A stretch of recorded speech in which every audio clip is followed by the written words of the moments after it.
I was standing in my apartment halfway through wrapping the last Christmas gift when my phone lit up with a message that stopped everything. If you're not going to babysit 4 kids, then don't even come.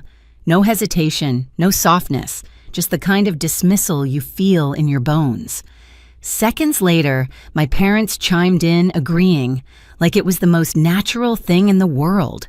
I stared at that screen, realizing I wasn't family to them, just labor, but the part no one saw coming was what I did next. Before I tell you the rest, comment where you are listening from. My name is Emily, and for most of my life, I thought being the capable one in the family was something to be proud of. I live in Denver now, in a small apartment with a view of the city lights, the kind of place you earn piece by piece through long nights, quiet mornings, and a job that never stops demanding something from you. I work in software, which means I fix things for a living, broken code failed deployments, emergencies that wake you up before dawn. Maybe that's why my family assumed I could fix everything else too, including whatever crisis they created that week. Growing up, I learned early that Heather was the center of gravity in our house. She was the eldest, the one with the loud laugh and the endless needs rides, money, favors, reassurance. When she had her first baby, our parents acted like her exhaustion was a holy burden everyone else should help carry. By the time she had 4, it wasn't a request anymore. It was tradition. And every tradition apparently required my participation. Even back then, I could feel the difference. If Heather forgot something, Mom would step in. If I forgot something, Mom would sigh and say, "You're usually more responsible than this." If Heather needed help, Dad rearranged his schedule. If I needed help, Dad reminded me that I was grown and independent. There was no anger in any of it, just a quiet expectation that I would hold the edges of the family together so Heather never had to. Maybe that's why the Christmas trip mattered to me more than I admitted. I'd spent months planning at 8 flights, a lakeside cabin, for the entire week, a few small surprises. I thought maybe, just maybe, this year could feel different. Something warm, something shared, something that didn't revolve around what I could provide. The cabin had a view of the frozen water, long wooden decks, a huge stone fireplace, the kind of place families go to make memories instead of arguments. I imagined the kids running around in their matching pajamas, my parents relaxing for once, Heather laughing because she actually felt grateful. I imagined myself sitting on the couch, cocoa in hand, feeling like part of something instead of the scaffolding holding it all up. But that version of Christmas only existed in my head. Reality had a way of breaking through. The week before the trip, I drove to Heather's house to drop off a few things for the kids. Gloves, scarves, small toys to keep them entertained on the flight. When I stepped into the living room, it looked like every December of my childhood, toys everywhere, the TV, loud my parents' coats on the couch. Mom greeted me with a distracted smile. Heather barely looked up. Dad asked me to grab something from the kitchen as if I'd always worked there. I should have noticed it then. The way no one asked how I'd been, the way no one mentioned the trip or thanked me, the way the room already felt tilted in their favor. But I didn't understand what was coming until the night the group chat lit up and everything I'd planned unraveled in a single sentence. The message showed up on a Tuesday night, one of those evenings when Denver felt quieter than usual, like the whole city had pulled a blanket over itself. I had just sat down after work, still wearing the dark sweater I'd thrown on that morning, when my phone buzzed with a family group chat notification. I expected something simple, maybe Mom asking what snacks the kids would want for the trip, or Heather sending another reminder about the flight time. Instead, I opened the chat and froze. "If you're not going to babysit 4 kids, then don't even come." Heather didn't add a smiley face, didn't soften it. Just a single line dropped into the silence of my apartment, like a stone hitting water, clean, heavy, unmistakable. I reread it, waiting for the punchline. Some joke. A follow-up explaining she was stressed and didn't mean it like that. But before I could finish processing, Mom replied, "Your sister's right. You're the only one who's free." Then Dad, as if he'd been standing by ready to reinforce the verdict. "Christmas is about helping family. Don't make things difficult." 3 messages, less than 30 seconds apart. The same old rhythm, the same alliance I'd grown up under. The worst part wasn't the words, it was how natural they seemed to them, how automatic. Like they'd already decided I wasn't a guest on this trip. I was the help. My thumb hovered over the screen. I could feel the heat rising in my chest, the kind that doesn't come from anger alone, but from recognition. This wasn't new. This was every birthday they skipped, because Heather needed something. Every weekend I spent watching her kids while she took a break. Every holiday where I bought groceries, cooked meals, cleaned up, and still felt like an afterthought. I typed deleted, typed again. So just so I understand, if I don't babysit, I'm not allowed to come to Christmas. I stared at the typing bubble, a little white dot flickering in and out like a heartbeat. Then Heather answered, "Correct. We don't need someone who just eats and leaves." My hands went cold, not shaking cold. Like something inside me finally shut off, a door clicking closed. For a moment I thought about all the things I could say, reminding them who booked the cabin, who bought the flights, who carried this trip from idea to reality while they barely remembered the dates. But that wasn't the point anymore. This wasn't about the trip. It never had been. It was about the role they'd carved out for me years ago and expected me to keep playing without question. The apartment was so quiet I could hear the soft hum of the heater kicking on. Outside, the streetlights glowed against the snow, and in that stillness, something inside me steadied, calm, sharp, undeniable. I put my phone down for 10 full minutes, let the anger settle, let the clarity rise. When I picked it back up, I didn't argue. I made a decision. When I lifted my phone again, the screen was still bright with their messages lines that no longer hurt, so much as revealed everything I had refused to see. My family didn't invite me to Christmas. They summoned me to work it, to serve, to fill a role I never agreed to play. And suddenly, all the warmth I had, imagined the cabin flickering with firelight, the kids laughing in the snow, my parents relaxing without worrying about money, felt like a story I had written for people who didn't bother reading the first page. I scrolled through the bookings, 8 plane tickets, the lakeside cabin with its wooden deck and stone fireplace, the prepaid activities the kids would have loved. I had planned an entire week down to the smallest detail, trying to give my family a Christmas they'd remember. But they didn't see that. They never saw me at all. The turning point wasn't anger, not really. It was the quiet shift that happens when you stop trying to earn a place you already paid for. When you realize the respect you're begging for isn't coming and maybe never was. My fingers barely hesitated as I typed. Cool then, my $50,000 isn't showing up to Christmas either. I hit send. The message sat there, blue and unblinking. A small sentence, steady and calm, like a door closing with a soft click. I could imagine the moment they read it, the confusion first, then the slow dawning of what that number meant. $50,000. Flights, cabin, events, every part of the trip they had taken for granted. The group chat went silent.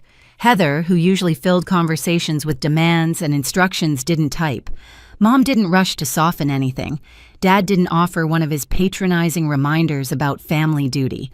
Just silence thick enough to feel through a screen. I stood up, walked to the window, and looked out at the street below. Snow layered the rooftops in clean, quiet lines. Cars moved slowly, headlights glowing in the dark. Somewhere down the block, someone was hanging lights, their ladder creaking against the cold. It felt strange, almost peaceful, to realize I wasn't obligated to fix this moment. I didn't need to soothe them or justify myself. I didn't need to explain what $50,000 meant to me or what I intended to do next. I sat back down, opened the booking app, and hovered my fingertip over the cancel reservation button. A week ago, I would have hesitated, worried about disappointing everyone. Tonight, the air felt clear. They told me not to come, so I made sure I wouldn't. I pressed cancel. The cancellation confirmations came in one by one, quiet dings, echoing through my apartment like tiny verdicts. First the flights, then the cabin, then the prepaid activities. All of it reversed within minutes. The money routed back to my account, the entire trip collapsing as easily as it had been built. I didn't send the screenshots immediately. I let them sit in a folder on my phone while I washed a few dishes, lit a candle, and let the heater run. The silence in the group chat hadn't broken yet, and somehow that silence was its own confession. They understood the weight of my message. They just weren't sure how to respond now that I wasn't bending. Finally, Heather typed, "What do you mean you're $50,000? What are you talking about?" The way she phrased it shocked confusion. Not an ounce of humility told me everything. She'd assumed the Christmas trip was effortless for me, like I'd pulled it from thin air. She had never considered that I worked for it, planned, it paid for it, that I had given them something precious. I uploaded the first screenshot, 8 flight cancellations, full refund. Heather read it within seconds. "Emily, what is this?" The caps lock felt like a scream. Mom appeared next. "You didn't pay for everyone's tickets. Stop causing drama." I added the second screenshot, the lakeside cabin cancellation. The amount $34,000 displayed in bold. This time the typing bubble flickered and disappeared, flickered again, then vanished completely. Mom didn't reply. Dad did. "Why would you do that? We were all counting on this trip, counting on it. It was almost funny. They hadn't even thanked me for planning it. I sent the last screenshot, the canceled events, the ones the kids had been so excited about. Refund processed. Balance returned. And then I typed 2 words that felt colder than the snow outside. I canceled. The silence that followed wasn't like before. It wasn't stunned or confused. It was panicked. A shifting of ground, a scrambling. Heather was first. "You can't be serious. The kids were looking forward to this. You ruined their Christmas." I leaned back in my chair, letting the heat of the radiator warm my ankles, and for the first time in years, I didn't feel guilt coil itself in my stomach. I felt clarity. "I didn't ruin Christmas," I wrote. "You told me I wasn't welcome unless I babysat. I simply removed what wasn't welcome." Mom jumped back in. "You're being petty. Babysitting is not a big deal. You're single, you have time. Why would you take away Christmas from your own family?" Her words were familiar. I'd heard versions of them my whole life. "You have more time. You don't need help. Your needs come second. You're responsible. You can handle it." Except this time, something inside me pushed back. "I'm not the family's free childcare," I replied. "I'm your daughter. And you made it clear that doesn't matter to you unless I'm useful." Dad's message came next. "Let's all calm down. We can still fix this. Rebook everything and stop being dramatic." That line, "stop being dramatic," was a match dropped into gasoline. For years, anytime I had a feeling, a boundary, a single moment of exhaustion, Dad had a similar response. As if my emotions were inconveniences, as if my discomfort was something I needed to apologize for. So I wrote, "Fix it yourselves." 3 dots appeared, Heather typing, Mom typing, Dad typing, but none of the messages came through. A family trying to coordinate their outrage and failing. Then Heather sent a wall of text. "We can't rebook anything. Prices doubled overnight. The cabin is gone. The flights are gone. Why would you do this to us?" There it was, the truth they were circling around. I had been valuable because I made their lives easier. I paid for things they couldn't afford. I lifted weights they couldn't carry. When I withdrew, the whole structure collapsed. "Because you told me not to come," I answered. So I listened. Mom tried a different angle. "This is why we don't tell you things. You're too emotional. You act without thinking." I stared at that message for a long moment. Not because it hurt, because of how deeply inaccurate it was. Everything I'd done had been a long time coming, and they didn't recognize any of it. I thought about it for years. I finally wrote. I thought about every time I helped, every time I said yes, every time I rearranged my life, because you needed something.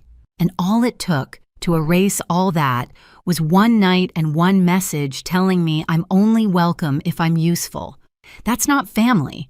Heather sent another message shorter this time. "So what now? You're just not coming home. You're spending Christmas alone." Her tone had changed, not angry but unsettled. For the first time, she sounded unsure. "No," I wrote. "I'm spending Christmas with people who see me as a person, not a resource." And that was the end of it. No one replied after that. The typing bubbles never returned. I set my phone face down on the table, walked into the bedroom, and zipped up the suitcase I'd packed for the trip. I took out the clothes and folded them back into my drawers one by one until the suitcase lay empty. The strange thing wasn't the sadness. It was the relief. Like taking off a coat I didn't realize had grown heavy. The next morning, I blocked the group chat notifications. Then I drove across Denver to a friend's place where warmth spilled from the windows, and someone handed me a mug of something hot before I even sat down. Their living room smelled like pine and fresh cookies. No demands, no conditions, just welcome. And for the first time in a long time, Christmas felt like mine. Christmas morning in Denver felt quieter than any holiday I could remember. No buzzing phone, no last-minute demands, no list of tasks disguised as family tradition. Instead, I woke up on my friend's couch to the smell of cinnamon rolls and the sound of soft laughter drifting in from the kitchen. It was simple, ordinary, and it felt like someone had opened a door I didn't know existed. We spent the day cooking, playing board games, walking through the cold air with our coats zipped to our chins. No one asked me to fix anything. No one told me what I owed them. Every conversation felt light, like breathing without weight on my ribs. At one point, my friend handed me a small gift, nothing expensive, just thoughtful, a little notebook with a soft cover. Inside the front page, she'd written, "For the life you get to choose." Meanwhile, my family's chaos unfolded without me. A cousin texted privately to say the last-minute flights were triple the original price and sold out within hours. The cabin was long gone. The kids were disappointed, the adults irritated, and every plan they assumed would be waiting for them had evaporated. Some relatives whispered that it wasn't fair to blame me. Others said it was long overdue. But I didn't gloat. The truth was simpler. Peace doesn't always look like winning. It sometimes looks like walking away before you burn. By the time the lights dimmed that night, I knew something had shifted permanently. I hadn't just canceled a trip. I had canceled a role I never wanted. A month later, Heather finally texted. No attitude this time, no demands. Just if you want to come next Christmas, you won't have to babysit. I'm sorry. I read it, let the screen dim, and set the phone aside. Some doors don't need slamming, they just stay closed once you step through. And if any part of my story feels familiar, tell me where you're listening from. Share what you would have done, and subscribe so you don't miss the next one.